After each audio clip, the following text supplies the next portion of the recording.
वही देखिए, ये जो अभी भी हो रहा है, जो घर टूट रहा है, उन्होंने समझौता कर लिया। अब वो समझौता कर लिए तो उसमें तो मुझे बोलने का हक नहीं है। लेकिन बाकी जो मैक्सिमम लोगों ने, 100 से ज़्यादा लोगों ने घर का स्टे ले लिया है, हाई कोर्ट से स्टे मिला है, और स्टे के साथ साथ हमारे डीएम साहब ने हलफनामा भी दिया है कि जब अगर ये चौड़ीकरण की परियोजना आएगी तो मैं आपसे समझौता करूंगा, आपकी सहमति लूंगा, आपसे बात करूंगा और आपको उचित मुआवजा दूंगा। एक 2013 के एक्ट के हिसाब से, और दूसरा एक्ट उसी 2013 में है कि अगर आप समझौता और मुआवजा नहीं मानते हैं, आपको समझौता और मुआवजा नहीं चाहिए, तो आपको बसाया जाएगा, अधिग्रहण करके आपका बसाया जाएगा और आपको लोकेशन दिखाया जाएगा। जो सुप्रीम कोर्ट की गाइडलाइन है, 1.5 किलोमीटर के अंदर आपको लोकेशन बता करके वहाँ पर आपके घर के दुकान का हिसाब से आपको बना करके दिया जाएगा। और उसमें अगर आपका घर उस बीच तोड़ दिया जाता है तो 4 साल तक गुजारा भत्ता दिया जाएगा। आपका घर तोड़ दिया जाता है तो आप जिस घर में रहेंगे उसका रेंट दिया जाएगा। ये देश का कानून है जो मैं बात कह रहा हूँ। तो हो क्या रहा है? हो ये रहा कि उसके विपरीत हो रहा है। न डीएम साहब के हलफनामे की अवहेलना जहाँ हो रही है। अभी मेरे ही घर पे आकर के मुझसे बिना पूछे वो निशान लगाने लगे कि इतना टूटेगा। मैंने कहा भाई किसके परमिशन से आप निशान लगा रहे हैं?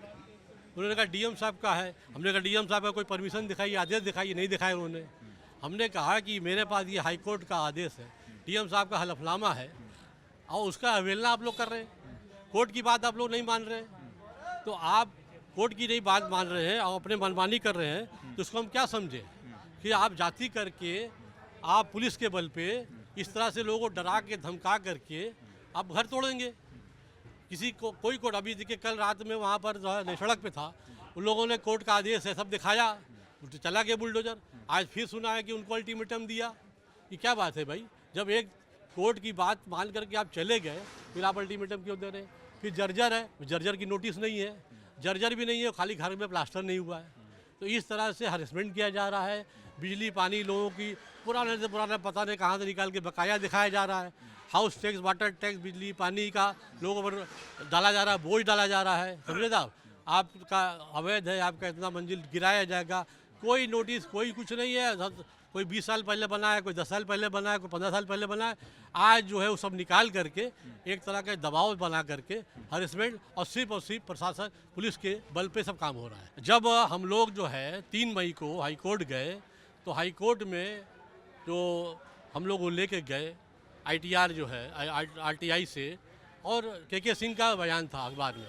तो हमारे जो इस वक्त वकील हैं हाई कोर्ट के, जो इस वक्त बार के अध्यक्ष हैं राकेश पांडे जी, उन्होंने कहा कि हाँ, इस बिना पे आपको अपील आपकी दाखिल हो सकती है कि भाई ये संज्ञान है। तो जब उन्होंने दाखिल की तो उस पर डीएम साहब के पास आई नोटिस कि भाई आप बताइए इस बारे में। डीएम साहब सुन नहीं रहे आपका? डीएम साहब नहीं सुन रहे, डीएम साहब नहीं सुन रहे, प्रशासन अमला कोई नहीं सुन रहा है। ये डीएम साहब का हलफनामा है, ये उनकी फ़ोटो है और सब नोटरियल है, ठीक है ना? ये डीएम साहब का हलफनामा है, ठीक है। अब हम आपको आदेश दिखा रहे हैं, ठीक है साहब? ये पूरा 34 पन्ने का है साहब, 34 पन्ने का है। तो पकड़ो तो यार। ये हाई कोर्ट का आदेश है, ये मकान मालिक के हक में है, ठीक है साहब? ये मकान मालिक के हक में है। जैसे ये देखिए निशान लगाया मैंने, ये हाई कोर्ट का आदेश है मकान मालिक के हक में। और ये किराएदार के हक में मकान हाई कोर्ट का आदेश है। ये किराएदार के हक में, देखिए भाई साहब, जब आप ये किराएदार के हक में हाई कोर्ट से किराएदार के हक में आदेश उठा रहे हैं। उसके बाद ये देखिए साहब, उसके अलावा ये नोटिस लगी थी, ये 10 अक्टूबर को नोटिस लगा दी गई थी कि 3 दिन में कागज़ जमा करिए दोस्ती, है ना? तो हम लोगों ने उसका ये हाई कोर्ट के वकील से नोटिस का जवाब मंगाया और 15 तारीख को जवाब लगा दिया और बाई हैंड जा करके PWD ऑफिस में जमा किया। उस सब के बावजूद और अपना हाई कोर्ट का मैंने ये सब लगा दिया, उसके बावजूद भी हम लोग को हरेसमेंट खाली किया जा रहा है, सिर्फ डराया जा रहा है, धमकाया जा रहा है। धीरे धीरे हम लोग जो है शांति से काम कर रहे थे, शांति बनाए थे कि भाई ऐसा नहीं हो सकता है, क्योंकि मार्केट ये गली है और पूरे हिंदुस्तान में पुरानी मार्केटें इसी तरह की हैं, चाहे वो गोरखपुर हो, चाहे इलाहाबाद हो, लखनऊ हो, कानपुर हो, दिल्ली हो। आज तक चौड़ी हुई वो आप चांदनी चौक, अमीनाबाद, हैं, लेकिन आप जो है ये जाति कर रहे हैं, 100% जाति कर रहे हैं।